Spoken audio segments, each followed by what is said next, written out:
the town board president for the town of Utica, and we want to thank you all for coming here. Thank you. This really is for the county commission and the legislators. Sorry, auditors, I would love to have you, but I don't see you guys really want to come out here. We've made several attempts to reach out to everybody to come to our meeting, because as you know, South Dakota is made up of very small towns. Some of them, like Utica, with a population of less than 500.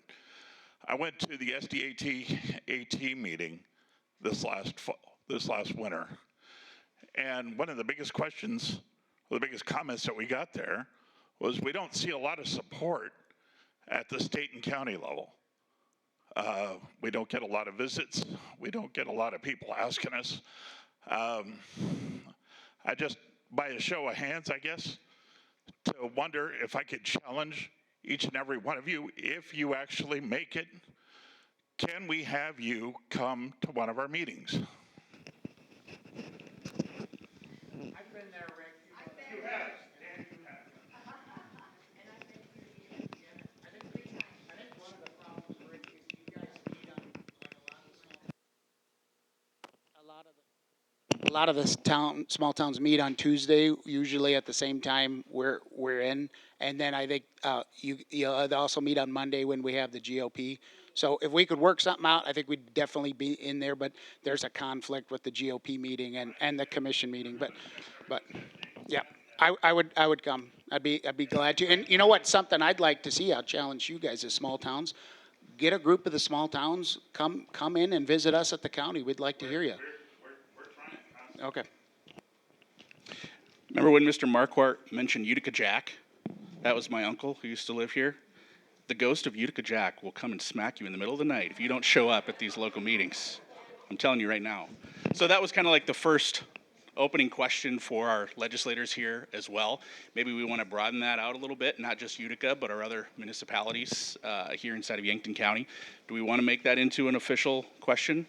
You want to kick things off for us here? We're going to start with Mr. Nutley. Yep. Yeah, I think that would be a good thing to do. I mean, everybody's schedule's crazy, but yes, we're all in this together. The small communities, the rural people, the people in town. So yes, I think it would be a very good thing to do. I'm not asking for you guys to show up every month, because I know that that's impossible. It's hard on us to do. But at least once a year would be nice to have everybody at least show up once, so that we know what you guys are doing, we can hear what you're doing at your level, and you can hear what our concerns are, because there's a lot, and we need help. I think that is an absolutely possible request, a vital one at that.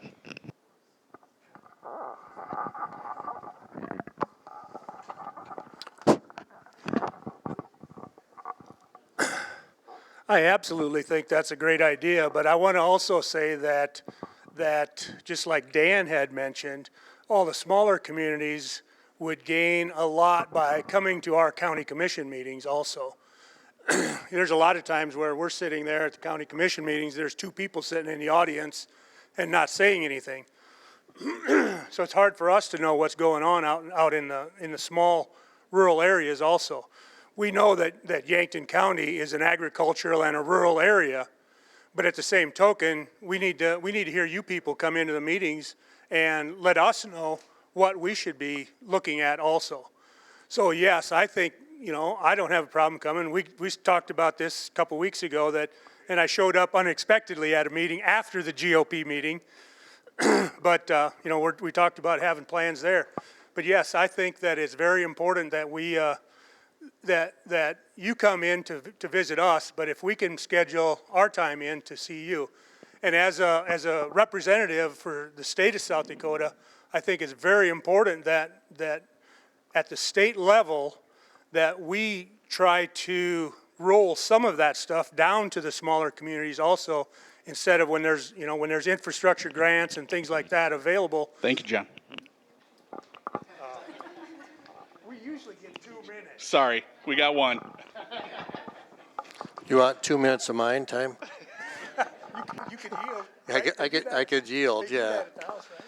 You know, the thing that I think is important to realize when we think about on this is that, you know, it's not Utica, Lesterville, separate things, and Yankton. You know, we're all dependent upon each other, are we not? You know, people who live in Utica drive into Yankton, and we have all kinds of things that we have in common. You know, one of the things that I try to do, because all of us seem to have a lot of meetings that we go to. What you tend to find is people who are running for office tend to be on a lot of different boards as well. So one of the things that I do to try to keep up on things is, believe it or not, I read the minutes that are put in the paper, and I watch whatever might be on TV as far as like the city commission and those type of things. And so you kind of monitor those things, and of course I read the newspaper, even though the newspaper is getting smaller and smaller all the time. But those are kind of the ways you do it. And then also, you know, you have friends and people I've got clients that live in Utica, for example, and so when they come in, we talk about what's going on in your city. It's just a way of trying to keep up. I also would say this, though, I don't know that I've ever had too many emails that have been sent to me when I was in the legislature, and it's very helpful, and I think those who have served would tell you that that's very helpful when something comes up to get input from that. And so I know that takes a little effort to kind of, because the bills come and go pretty doggone fast to do that, but that's one of the things that would be very helpful to me anyway.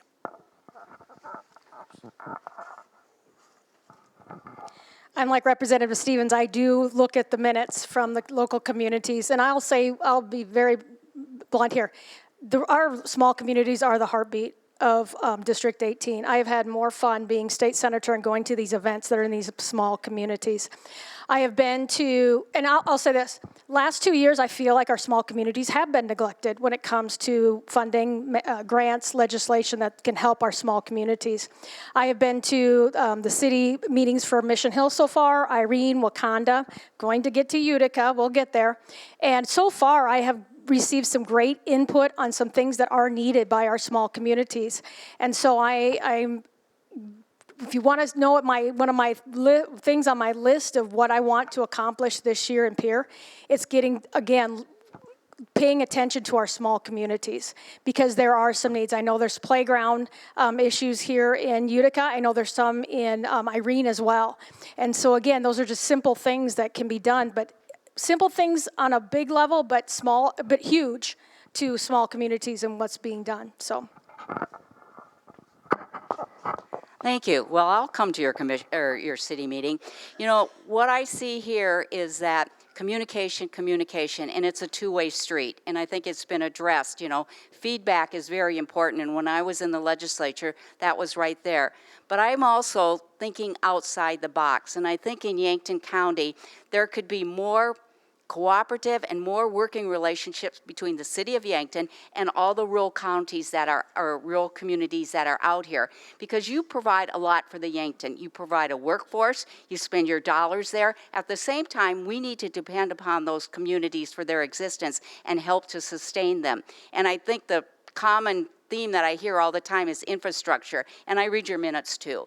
And, you know, how do we get those dollars to those small communities? But I think we need to create some additional partnerships, even some meetings at some time, maybe a quarterly meeting. They talked about coming to the commission meeting. I think some quarterly meetings of getting the city people out here too, because we need to be partners if we're going to exist, because the rural area is certainly challenged by a limitation of resources. Thank you, Gene. Thank you. I will then say that on May 20th at 6:30 p.m. at the Utica Schoolhouse, we're having a planning meeting, and I would love any and all of you to attend. What time? 6:30 p.m. Questions for our legislative candidates? Yes, sir. Come on up. This will be for John. Kick us off. Thank you all for showing up tonight.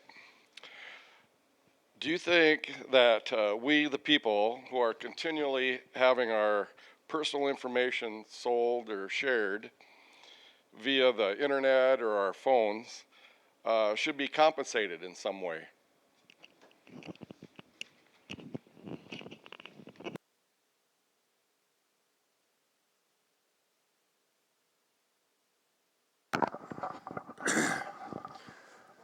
So personal information over the internet, I feel strongly that somewhere along the line, yes, there should be some compensation. How would we do that to a personal or an individual? Through AI and things like that? I'm sure that there's some of that being done now with TikTok. I mean, you get on there and you play something for a minute, you get so much money for advertising or whatever. But as far as personal information, I think I would much rather try to present a bill or something to say that you know, it's not accessible to the public. And I know there has been bills in the past in the South Dakota State Legislature that have been presented and have failed. But I would definitely support a bill that would somehow limit the amount of personal information that could be sent out over the internet. Well, thanks for the question. I think it's one that's becoming more and more relevant as we go on, particularly with the internet and you know, you can virtually find anything, any place. You know, there are a couple of states, I know California is one of them, that has passed a law as it relates to not sharing that information.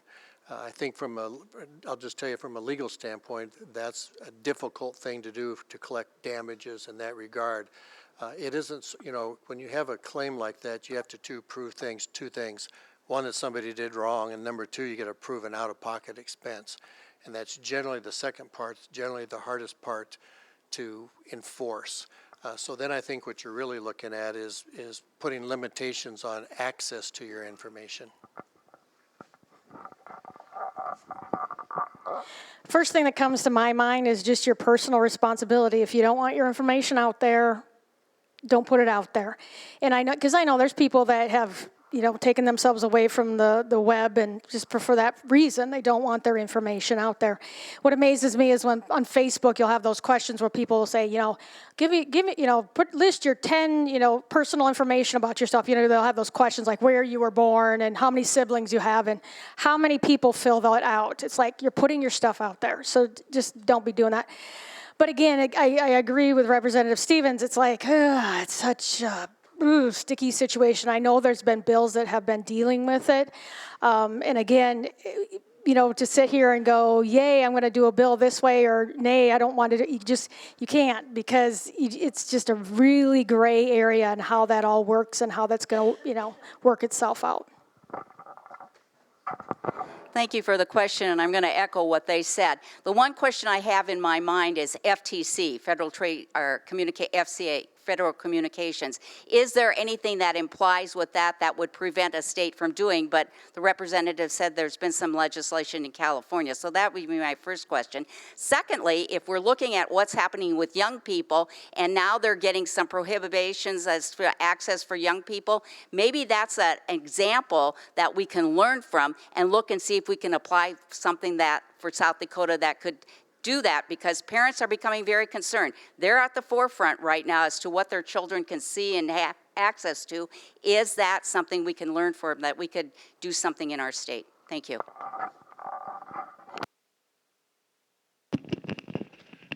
To answer your question about compensation, how the businesses would do that, I don't know how we would go about collecting it. Like Mike said, litigation would be the biggest thing. Is we have to have our personal responsibility. I know I don't put a whole lot of myself on the internet, but I also know that I have talked about something with my phone at home, not on my phone, just talked about it, and gone to work the next day and it comes up on my computer at work. I don't know how that happens, and it frosts my Wheaties. So I don't know how to answer your compensation question, but we have to be responsible for what we do. My goal would be to try to limit it. Yeah. And rather than just taking everything and running with it. mm-hmm. Just saying, hey, if you're gonna have to do this, keep all the records and everything, maybe they would do less of it. Right. I'm in agreement with you. I just don't know how a person would go about it. Thank you. Thank you. All right, question number 3. Who's got a question? I actually have one this time. Same question I asked the commissioners. The data centers. good, bad? What are your thoughts on them? Mike, please.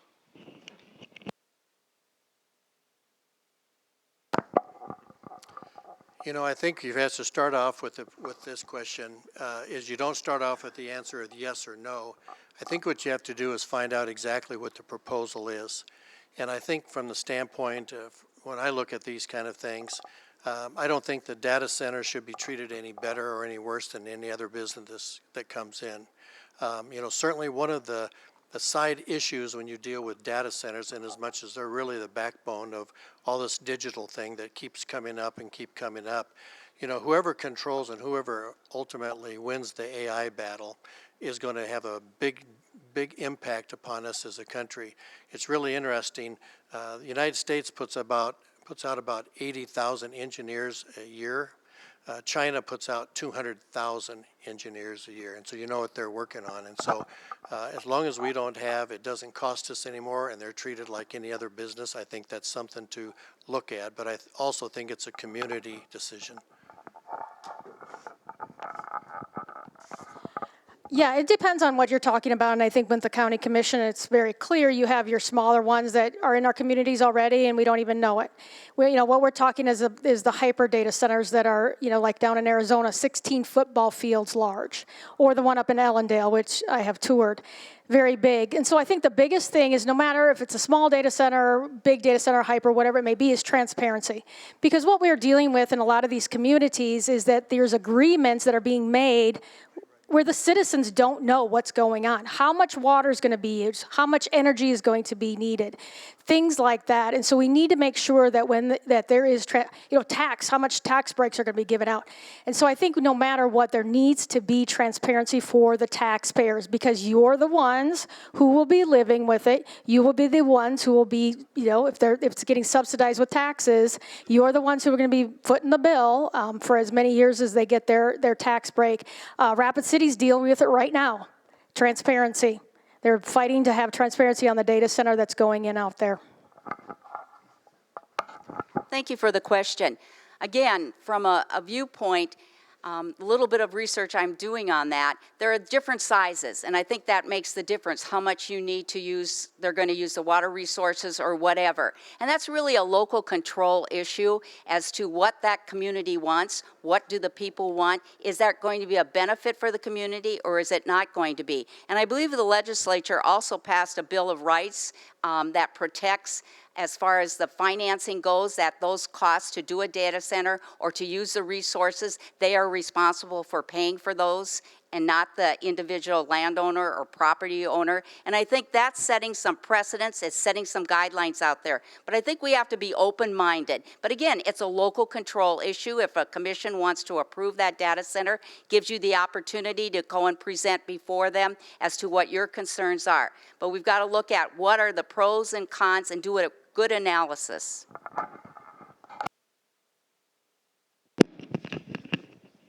Hyperscale data centers, I feel, have no place here. I think those should be built where the data is going to be used the most. We shouldn't be footing the bill, paying the price for having those in our community when it would put us, our electric rates would go up, it would tax our water resources. We don't need them here. We are going to have some here. I mean, there's some in Yankton, there's some all over the place. They're a fact, but these hyperscale data centers we don't need. This one reach? If you can get that, would be better.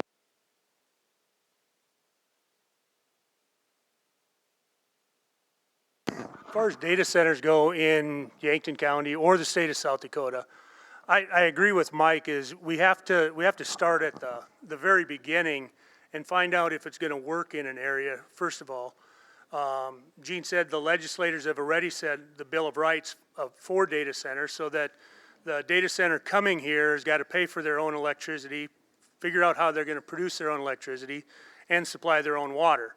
So I agree. The hyperscale data centers, Yankton County's not that big to have a hyperscale data center here, but there are smaller ones that we could take advantage of if we brought them here, they paid their own way, and they're gonna pay property taxes, they're gonna pay electricity taxes to the state of South Dakota, and it's gonna be a revenue generating situation.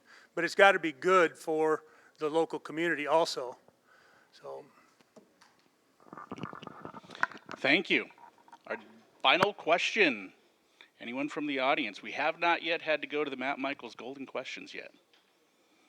All right, I guess we are. So this will be for Lauren. This is the final question then for our legislative candidates.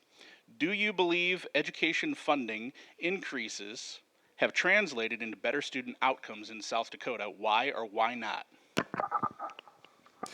Well, I think if you look at certain districts, the funding that's gone forward has done well. If you look at test scores, if that's what you want to use as your outcomes, I mean, there's schools that do have like 70% proficiency, but you do have districts that are like in the middle with like 30, and then you have some that are in the single digits with proficiency. So it just varies on the school district. The thing about it that I think frustrates me the last 2 years in Pierre is the fact that you have the lobbyists, you have the administrators coming and say, we need more money. But when you ask them, what do you need it for? What are you investing in? They can't tell you. And I think that's the thing that we have to start doing with education is saying, what are we going to be investing in? You know, we have teachers that are leaving at a record pace, and we cannot replace them. We need to be looking at how can we retain those teachers, and then also too looking at the discipline issues that are in our schools. So it's not just a matter of funding and looking, but what is going on in our classrooms that is inhibiting our students through the whole state to be at that 70% proficient rate with their test scores. You know, thank you for the question, and I will agree with that. You know, school districts are different. Everyone, let's look in the school districts in the Yankton district. You've got Gayville, you've got Wakanda, and you've got Irene that has done some sharing, and you've got the Yankton School District. And so if you're going to have a foundation, you have to have that basic foundation of the curriculum that's coming through. We constantly see some changes that are coming. We're now going back to some previous things. I'll use how you learn to sound consonants and vowels so you can sound out words. We're moving to a different pattern. I think the other thing is that you have to look at the teachers. You know, we're trying to do everything we can to encourage young people to go into teaching. We've done some funding with paraprofessionals so that they become teachers and stay in their district. But to say that we haven't met our metrics, we haven't, but we have to give them the resources and the tools. And to this point, we have not done that financially in a good way.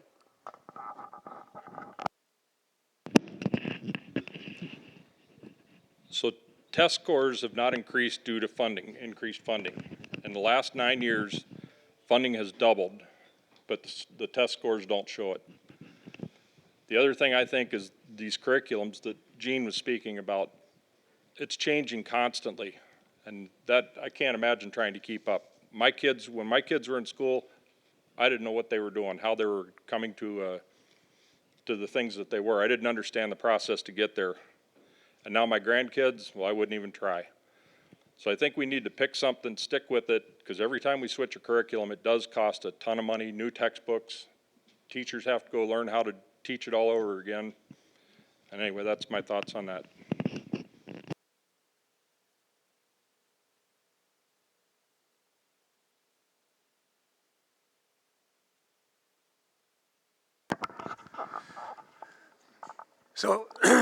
So, as Gene mentioned, the Yankton County and the school districts in our county I believe, are far and above whatever is going on in the rest of the state. I'm sure that Sioux Falls is so large and Rapid City is so large that there may be some issues going on there. But as a whole, most of the state of South Dakota, the education systems are far and above any place else in the country, I believe. Yankton School District, Gayville School District, all of those school districts have generated students that are far above anyone else that I can even fathom. I think Gene hit on about the discipline issues. As a Yankton County Commissioner, Preston Chrissy, the sheriff, and myself have been looking at a feasibility study for a detention center so that the kids that are creating issues in the school system can have a timeout in a safe environment rather than just sending them home again so that they don't study, or sending them to Sioux Falls where they're learning something totally different, so that when they come back to Yankton, they're lost again. So those are some issues that we need to deal with at the state level, and I'm sure that we'll manage through that system. The fallacy of the question is to equate funding to outcomes. You know, our school systems have not been fully funded for years. You remember when Governor Dugard cut it by 10%, and he's talked about the percentages that they've given up subsequently, but it never comes up to exactly where it is. You know, our public schools take all kids. They take everybody. And I don't agree with the deal that, well, the lobbyists come in all the time and they want more money and they never tell us what it is. That's not true. It just flat out isn't true. They come in there and tell you about, the superintendent from Avon comes in and their insurance rate went up 40%. Utilities, how about your utilities? Have they gone up? The cost of gas for running the buses, do they go up? All those expenses go up. And then we're trying to get our teachers so they're not 45th and 46th in the nation. And so when we do that, that takes money to do that. And so I think it's a fallacy to equate those two things. What I think really needs to be done is to identify those schools who do have problems in math, science, and reading, and they should be focused on that instead of using these test scores statewide and assuming everybody's the same way. Thank you, Mike. Thank you, candidates. How awesome.